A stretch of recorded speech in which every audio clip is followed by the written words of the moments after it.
Nuevo bloque de Criaturas Salvajes, ya con nuestra invitada en piso y lindo charlar con otra mujer de fútbol. En el corte hablamos un poquito de las cosas más picantes del fútbol, ¿no? Así es, se lo dejo en sus manos. Estamos hablando de Florencia Arieto, que hoy en día es asesora en temas de seguridad del Frente Renovador que lidera Sergio Tomás Massa. Florencia, gracias por venir. Por favor, eso usted. Buenas tardes.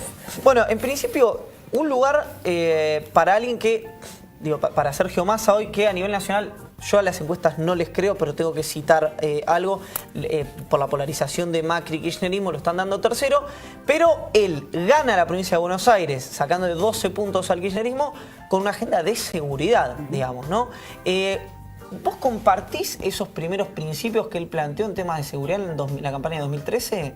Sí, me parece que se fue matizando y profundizando a medida que se fue sumando más gente de distintos lugares, porque estamos absolutamente convencidos que la demagogia no suma para la seguridad, que es una de las cosas que hace Scioli con Samit, haciéndolo de vocero, que dice que hay que sacar el ejército a la calle y en 3 meses termina la droga. Me parece que es tomar el pelo a la gente. Bueno, Sergio habla de jueces sacapreso, ¿no? Sí, bueno, en realidad, a ver, uno necesita, por lo menos de los conductores de los espacios, que sean lo más escuetos posibles para tocar todos los temas. Para profundizar estamos nosotros, que somos los que nos encargamos de explicar.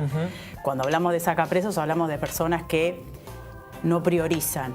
Por ejemplo, liberan a un violador que vuelve a violar, cuando en realidad el promedio de presos en la República Argentina tiene 25 años y la mayoría es por robos. Entonces Axel López, por ejemplo, que es el típico juez sacapresos, no quedó enjuiciado por haber liberado a un pibito que cometió un error y que quizás tiene una posibilidad y tenemos que ir a buscarlo, darles recursos y a él dirigirle los recursos porque son pibes que con una oportunidad los incluimos. Liberó a un violador que volvió a violar a matar. Entonces me parece que la diferencia está en analizar qué tipo de delito. Me parece que el narco, el asesino y el violador no tienen que tener prioridades en las salidas anticipadas. Tenemos que ir por los pibes jóvenes que están presos porque cometieron un delito y en general es contra la propiedad. Claro, entonces digo, yo te lo puedo ahondar. Cuando uno dice sacapresos pareciera que queda todo igual, de la misma manera que cuando nosotros hicimos la campaña hasta la semana pasada contra Carles como persona no, sino con lo que él piensa. Nosotros no creemos ni que Carles es bueno ni malo, simplemente que tiene una concepción del derecho que está buenísima y que viene de la rama de Christie, que es el abolicionismo y la idea de suponer que como las cárceles son pésimas hay que reducir la cantidad de prisioneros. Que no es abolicionista, ¿no?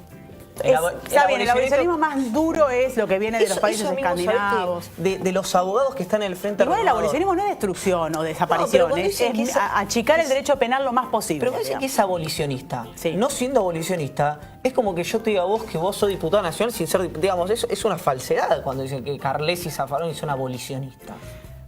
No, bueno, técnicamente a mí me parece falso. que está bien porque digamos, cuando uno utiliza la palabra garantista en forma peyorativa también está diciendo mentiras, porque somos todos garantistas porque las garantías están en la Constitución y todos las respetamos. Es una ¿no? interpretación de esa garantía. Entonces me parece que para diferenciar y no manipular los términos constitucionales que nosotros respetamos, porque cuando hacemos las campañas hablamos de respetar la ley y de respetar la Constitución, no es mano dura, no es sacar el ejército a la calle. En todo caso, lo que sí decimos es, para cuestiones complejas como puede ser ir a buscar a los narcos de la 1114, vos tenés que tener mínimo el mismo armamento. Entonces, si la Gendarmería o la Federal no está en condiciones tácticas de hacer un operativo para ir a romper ahí, para que después entre el Estado, desarrollo social, salud, luminaria, pero antes tenemos que sacar al tipo que tiene una AK-47, no seamos tontos. Entonces, por ahí podemos utilizar algún elemento del ejército que apoye y ayude con armamento igual al que podemos tener a través de lo que investigamos de los tipos que están ahí adentro, para reventar el nicho de la cocina, detener al narco y después que entre el Estado con todo lo que tiene que entrar. Digo, no tenemos que ser ingenuos. Ahora,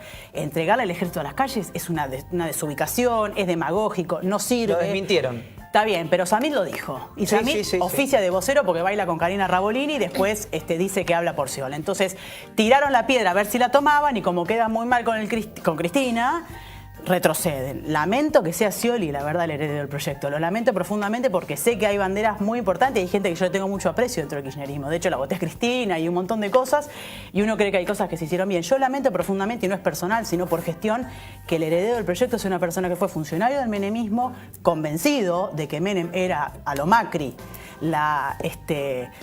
el futuro y que es un tipo que tiene muchos déficits en la provincia, digamos. Ha dejado de pagar a los proveedores de los pibes que están detenidos.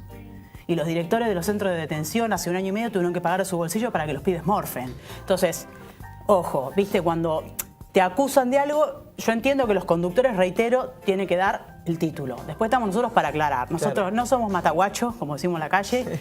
O sea, estamos con los pibes en las calles y cuando yo hablo de transferencia de recursos gigante que hizo este gobierno y por ahí cualitativamente no impacta positivamente en la cantidad de recursos que se asignan porque todavía sigue habiendo intermediarios a pesar del esfuerzo que hacen, es porque yo tengo un montón de pibes con los que encontramos en las prisiones y que gracias a Dios están afuera, que no les llegó el plan Progresar, que no les llegó la beca ni la posibilidad del primer empleo. Entonces uno habla con el dolor al lado. No volasea ni tira fruta. ¿Por qué crees, digo, que pasa eso? Porque que hay un desfasaje que no llega. Mira, yo, quizás no se acuerdan, cuando Kirchner se reunió con los intendentes en algún momento para directamente bajar y controlar ellos los recursos de los planes sociales en general, ya sea el Procrear, el Progresar, la asignación universal, me parece que Néstor entendió que tenía que sacarle el poder a los intendentes porque el poder de los intendentes, no en todos, pero en la mayoría de las cosas se termina debatiendo en el territorio y ya sabemos cómo es. La Federación de Intendentes, no sé cómo se llama, se opuso, perdió la discusión. La FAM, la Federación de Municipios. Se opuso y perdió la discusión. Entonces, herramientas como Argentina Trabaja, que es una gran herramienta de dignidad para alguien que está sin laburo, para empezar a tener un manguito y qué sé yo, termina siendo manipulado, en el caso de Lanús, que lo digo porque lo conozco al caso, por barras del Porvenir, que tienen, las Argentina Trabajan dirección en el Porvenir, denunciado por el presidente, que el presidente tampoco es revolucionario, digamos, un tipo grondonista que toda la vida protegió y se sintió atacado demasiado en un momento dado y salió a decir. Pero ¿Quién digo, es hoy el presidente? No sé, es un hombre que hace 30 años que está íntimo de Grondona, digo, es parte del establishment de lo que es el fútbol, no estamos hablando de un revolucionario. Por eso digo, me parece que se perdió esa discusión y se siguen entregando o tercerizando, por decir de alguna manera, a los intendentes la administración de planes sociales que son muy importantes para pibes, y lo rescatamos nosotros. Y por eso decimos que la asignación universal tendría que ser por ley, cada 6 meses actualizada, digo, como para evitar lo más posible, empezar a sacar los intermediarios. También entendemos que la construcción del poder es muy zaina, como decimos en el campo, tampoco somos ingenuos, pero dentro de lo que se pueda, con las herramientas que hay que mejorarlo, porque es lo que necesitamos para que exista movilidad o que el impacto cuantitativo de las medidas del gobierno llegue en serio, y ahí es donde está el desfasaje, no es el qué, sino el cómo hoy. Florencia, bueno, volviendo a lo que es la candidatura de Massa. Vos hablabas recién de la demagogia que yo sí creo que en seguridad, lo vamos a hablar después seguramente con Silvina Batakis, lo tiene el gobierno de la provincia de Buenos Aires, porque la superpoblación de policía yo no sé si es esa la definición.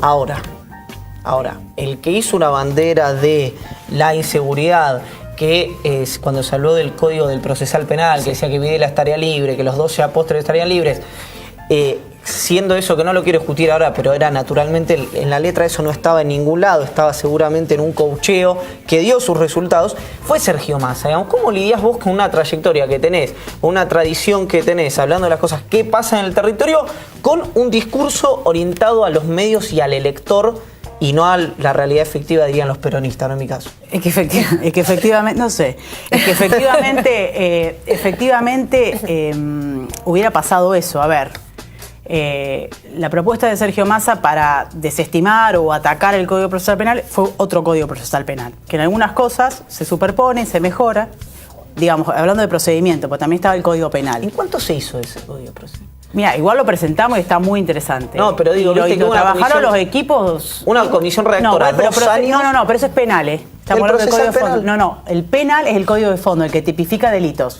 Vos estás Lo hablando, que vos me dijiste procesal penal bien. Es otro, que es el que se está discutiendo ahora, que es la forma, la herramienta que tienen los fiscales y jueces para llevar adelante un proceso. Exacto. El que tuvo el trabajo en comisiones, que lo coordinó Carles y todo eso, penal. Es el Código Penal, que es Código de Fondo, exacto, porque el procesal está descentralizado, es provincial. Una confusión mía. Por eso, no. El penal, en realidad lo que tenía era...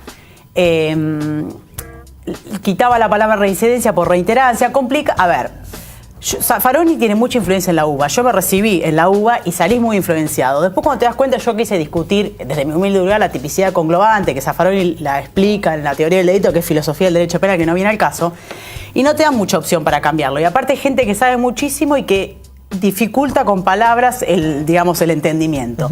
Entonces vos decís reiterancia para sacar reincidencia, y al momento de que el juez interpreta la ley, si vos tenés guita, reiterancia, y si sos pobre tenés reincidencia. Entonces digo, el Código Penal, como estaba redactado, en general, lo que hacía es bajar los mínimos de las penas, Pero ¿qué pasa cuando vos le bajás? El Código Penal o la República Argentina tiene mínimos y máximos. Por ejemplo, un homicidio, cuando vos quisiste matar a otro, tiene un mínimo de 8 años y un máximo de 25.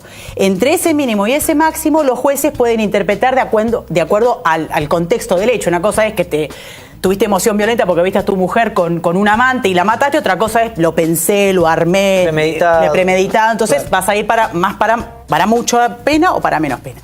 Pero cuando vos le bajás el mínimo, o sea, en este caso del homicidio sería 8 años, lo que no estoy diciendo que sea el delito que se bajaba, pero sí en penas como el narcotráfico, lo que se está habilitando es la excarcelación. Y ahí sí, entramos en algo más procedimental. La excarcelación va a tener asidero en un pedido de una persona imputada si tiene un delito que puede ser con penas de más o de menos, 6 años, 3 años. Digo, entonces, si vos le bajás los mínimos, habilitás a las excarcelaciones. Las excarcelaciones en términos cuantitativos, o sea, si la pena es esa, no importa si vos vendiste drogas o te arrebataste un tomate porque tenías hambre. Claro. Entonces, en ese marco, me parece que la discusión, por eso digo que del eslogan o del título que tiene que dar un conductor, estamos nosotros ahí laburando para entender, para hacerlo coherente, para explicarle a la gente que orden no es represión, para explicarle a la gente que si nosotros decimos que un violador tiene que tener la pena completa dentro de la prisión para dirigir los recursos al pibe que choreó, que es el que necesita la oportunidad, no significa que nosotros habilitemos que adentro de las cárceles se violen los derechos humanos. A ver, que un violador esté cumpliendo su condena significa que está privado de su libertad y no vamos a habilitar y vamos a ser los primeros que vamos a denunciar si las condiciones de detención son tremendas, si no se le da de comer, si no se lo atiende si está enfermo. Una cosa no tiene que ver con la otra. Hábilmente el kirchnerismo o parte del kirchnerismo, no todo, ha confundido o no ha debatido en profundidad, entonces este lugar que yo tengo para charlar con ustedes en general no se da. Entonces la gente queda con la idea de que Massa viene con un hacha y dale, y no es así. Lo que nosotros tratamos es, primero, de que se cumpla la ley, segundo, nos merecemos aumentar, sí, en el sentido del narcotráfico las penas, porque hoy, por ejemplo, el narco que vende droga y que está aprobado con más de 2 condenas en la Villa 1114, que es un delincuente peruano, está gozando de una prisión domiciliaria, que parte del kirchnerismo, lamentablemente, la doctora Camaño, que es funcionaria pública, tendría que pedir disculpas, dijo que estaba en Nordelta y está, sin embargo, en un country vecino del ministro Granados de la provincia de Buenos Aires, en Ezeiza. Que ese narco... fiscal, Cristina Camaño. Sí, y lo dijo, sí. No, pero no es dirigente kirchnerista. No, es funcionaria pública, dije. Claro. Lo que digo es, pero bueno, está alineada al kirchnerismo en el sentido de que cree en eso, y me parece muy bien. Yo creo que así sea judicial, tenés todo el derecho a alinearte políticamente. Lo que quiero decir es que intentaron pegarlo con la idea de la construcción del Nordelta, claro. Y el señor goza de prisión domiciliaria al lado del ministro Granados. Entonces digo, que eso suceda en un país en donde el 80% de los presos son pobres y son pibes jóvenes que han cometido un delito, en principio molesta. Porque la verdad que ese narco no tiene resocialización. O si la tiene, es el último de toda una lista de gente que merece una oportunidad. Provincia, cortito, que me están diciendo que nos vamos. Dale. 2 nombres te quiero pedir, si los tenés. Si no, pateame la pelota para adelante. ¿Quién te gustaría que sea gobernador de la provincia de Buenos Aires en la PASO del Frente Renovado, naturalmente? Lo que decida la PASO del Frente Renovador. Y el vice de Sergio Vamos a Massa. gobernarla seguro. ¿Y el vice de Massa? Lo que disponga la conducción. Florencia Arieto, especialista en seguridad, que está trabajando con Sergio Tomás Massa en su candidatura a presidente. Ella aquí en la ciudad de Buenos Aires estuvo aquí en Criaturas Salvajes. Gracias por haber venido. Gracias a ustedes. Muchas gracias. Y ahora nos vamos a un corte rapidito y volvemos con Silvina Batakis, ministra de Economía de la provincia de Buenos Aires.